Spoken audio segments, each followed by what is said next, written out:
पहाड़ी इलाके के छोटे से गांव में अकाल और भूखमरी की स्थिति पैदा हो चुकी थी। बारिश महीनों से नहीं हुई थी और खेत बंजर पड़े थे। लोग अनाज के दाने दाने को तरस रहे थे। ऐसे में राघव नाम का एक युवक अपने गांव को छोड़कर काम की तलाश में दूसरे गांव निकल पड़ा। चलते चलते वह सूरजपुर गांव पहुंचा। वहां उसका कोई ठिकाना नहीं था और खाने पीने के लिए भी कुछ नहीं बचा था। भटकते भटकते वह एक बड़े व्यापारी गोविंदलाल सेठ के घर जा पहुंचा। सेठ जी, मैं राघव दूसरे गांव से आया हूँ। हमारे गांव में भूख से बुरा हाल है। अगर आप मुझे कोई काम दे देंगे तो मैं पूरी मेहनत और ईमानदारी से करूँगा। सेठ जी ने उसे ऊपर नीचे देखा और बोले, अरे रे, लगता है तुम्हारी हालत बहुत खराब है। मेरे पास एक काम है मगर बड़ा कठिन है, शायद तुम कर न पाओ। आप चिंता न करें सेठ जी, चाहे कितना भी कठिन काम हो मैं कर लूंगा। ठीक है, मेरे पास तेल की 3 कोठियां हैं। तुम्हें रोज सुबह शाम बैलों से कोल्हू चलवाना होगा, तेल निकालना होगा और पूरे घर की साफ सफाई करनी होगी। बदले में महीने के 300 रुपए और 2 वक्त का भोजन मिलेगा। राघव सोचने लगा, यह काम भारी है लेकिन भूखे मरने से तो अच्छा है। उसने तुरंत हामी भर दी और रहने के लिए सेठ से विनती की, क्या मैं कोठी के पास बने छोटे कमरे में रह सकता हूँ? मैं इस गांव में बिल्कुल नया हूँ। गोविंदलाल सेठ थोड़ी देर सोचकर बोले, ठीक है, रह लो। उस दिन से राघव ने वहीं रहना शुरू कर दिया। हर रोज सुबह जल्दी उठकर वह बैलों को नहलाता, कोल्हू चलवाता, तेल भरता और सफाई करता। उसकी ईमानदारी देखकर सेठ जी खुश हो गए। कुछ महीनों बाद सेठ जी बोले, राघव, तुम्हारा काम बहुत अच्छा है। अब तेल की बिक्री भी पहले से ज्यादा होने लगी है। आज से तुम्हारी तनख्वाह 600 रुपए कर देता हूँ। राघव ने हाथ जोड़कर धन्यवाद दिया।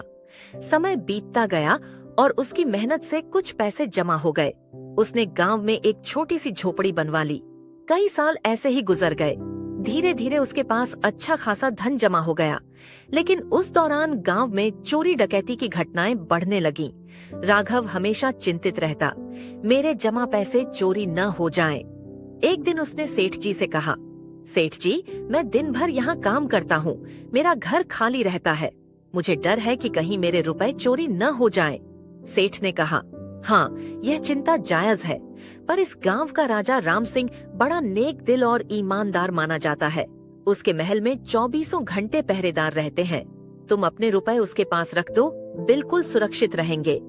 राघव ने विश्वास किया और अगले दिन राजा राम सिंह के महल पहुंचा। महाराज, मैं राघव हूँ। मेहनत मजदूरी करके मैंने लगभग 7,000 रुपये बचाए हैं। गांव में चोरी बढ़ रही है, इसलिए आपकी शरण में आया हूँ। कृपया ये रुपए कुछ समय के लिए रख लीजिए। राजा ने बड़े प्यार से कहा, चिंता मत करो राघव, तुम्हारे पैसे यहाँ बिल्कुल सुरक्षित रहेंगे। राघव ने थैली सौंप दी और निश्चिंत हो गया। समय बीतता गया। 2 साल बाद राघव ने सोचा, अब मुझे खुद की जमीन खरीदकर खेती करनी चाहिए। वह राजा से अपने पैसे लेने महल पहुंचा।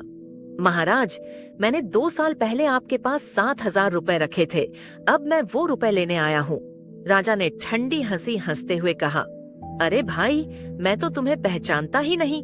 इतने लोग आते जाते हैं, सबको गिनूं क्या? कोई लिखित सबूत है तुम्हारे पास? राघव घबरा गया। महाराज, उस वक्त मैंने आपकी ईमानदारी पर भरोसा किया था।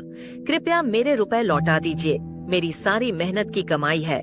राजा ने कठोर स्वर में कहा, चुप रहो, झूठे आरोप मत लगाओ। मेरे सैनिक, इसको बाहर निकालो और मारो। सैनिकों ने राघव की बुरी तरह पिटाई कर दी। खून से लथपथ राघव अपने घर लौटा और कई दिनों तक काम पर नहीं जा पाया।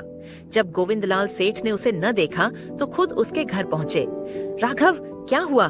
तुम काम पर क्यों नहीं आए? राघव ने रोते हुए पूरी कहानी सुनाई। सेठ जी गंभीर हो गए। मुझे माफ करना राघव, मैंने ही तुम्हें राजा के पास भेजा था, पर अब मैं तुम्हारी मदद करूंगा। मेरे पास एक तरकीब है जिससे तुम्हारे पैसे वापस आ जाएंगे। उन्होंने कान में योजना समझाई।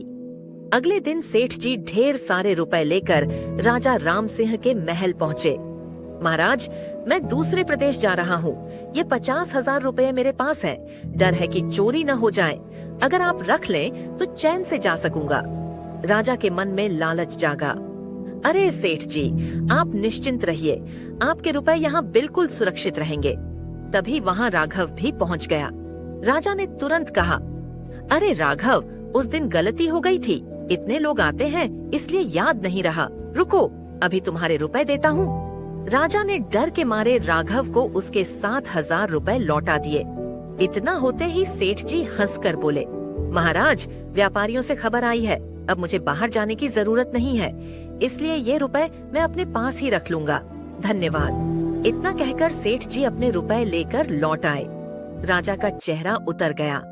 धत्त तेरे की, ये बड़ा शिकार तो हाथ से निकल गया और राघव के रुपए भी देने पड़े। राघव ने आंखों में आंसू भरकर कहा, सेठ जी, अगर आप न होते तो मेरी सारी मेहनत बर्बाद हो जाती। सेठ जी मुस्कुराए। राघव, जो मेहनत और ईमानदारी से कमाता है, भगवान उसकी रक्षा खुद करता है, और जो लालच करता है उसका विनाश तय है।